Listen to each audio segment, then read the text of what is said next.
كل شعوب العالم يفرحوا ويسعدوا وينتظروا متى يأتي يوم العيد، إلا الشعب اليمني يهم ويحسب لهذا اليوم 1000 حساب. ما يدري يعطي للكفيل، ما يدري يعطي حق الإقامة، ما يدري يدي حق الإيجار، ما يدري يرسل أهل البلاد، ما يدري يمثل أصدقائه، ما يدري أصحابه، ما يدري يرسل جيرانه، ما يدري للفقراء، ما يدري للمساكين، ما يدري للذبيحة، ما يدري للكسوة، ما يدري. الشعب الوحيد في العالم الكادح في العيد. موتوا بسلام، موتوا بسلام، فإنكم سوف تشربون أول ناس من حوض النبي يوم القيامة. الشعب اليمني بشرنا النبي صلى الله عليه وسلم أن الشعب اليمني أول من يشرب من الحوض.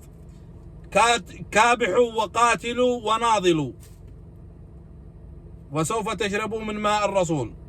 أقول قولي هذا وأستغفر الله لي ولكم.